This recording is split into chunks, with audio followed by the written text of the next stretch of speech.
Alors aujourd'hui, on découvre le plateau Smoby Foxy Smart. Donc il s'agit d'un petit renard qui avance tout seul, qui parle et qui possède plusieurs modes de jeu. Alors nous allons utiliser le mode plateau de jeu. Donc ici vous avez les différents modes que vous pouvez actionner. Nous avons Try Me, c'est pour la démo. Au milieu c'est le mode sans plateau et à droite, ce que nous allons utiliser, le mode plateau. Coucou Foxy. Alors, l'intérêt de ce jeu est de permettre à l'enfant de se repérer dans l'espace et surtout d'écouter, de se concentrer car c'est Foxy qui va donner ses directives. Donc c'est à l'enfant d'essayer de se repérer dans l'espace à l'aide de cartes directionnelles que nous avons ici. Montre-moi Léo. Voilà. Donc le but est de placer les cartes dans le jeu pour aider Foxy. Allez, c'est parti Léo. Alors on va appuyer sur Foxy, on va voir où est-ce qu'il veut aller. Très bien. Oui, c'est ça, donc il va aller tout droit et ensuite alors... Attends, je suis pas encore prêt. T'es pas encore prêt? Allez, je crois que sa copine est ici. Oui, allez.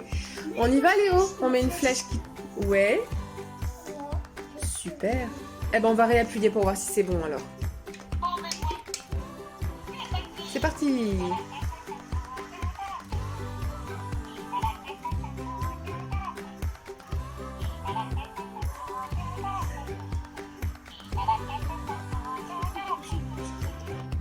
Youpi! Super! Trop fort! Alors Foxy peut également, il possède plusieurs langues, vous voyez, c'est ici, on peut actionner le bouton anglais par exemple, ce qui permet d'initier les enfants à l'anglais. Donc ça c'est très bien, dès le plus jeune âge, d'apprendre un petit peu l'anglais. Alors ce qui est bien avec ce petit renard Foxy, c'est qu'il possède également un mode sans plateau. Donc là j'ai mis sur le bouton du milieu qui est le mode sans plateau, ça veut dire qu'il peut aller à sa guise en toute liberté et l'enfant peut lui inventer un parcours, par exemple pour le faire aller jusqu'au mur, pour le faire tourner. Il suffit juste de mettre les cartes directionnelles.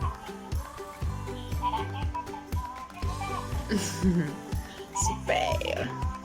C'est génial, hein? Tiens, hop là! Oh, vite, vite, vite, on va tourner! Tourne! Oh là là, t'es déjà fatigué. Donc ce qui est super vraiment, c'est qu'on peut le faire avancer comme un petit animal de compagnie finalement.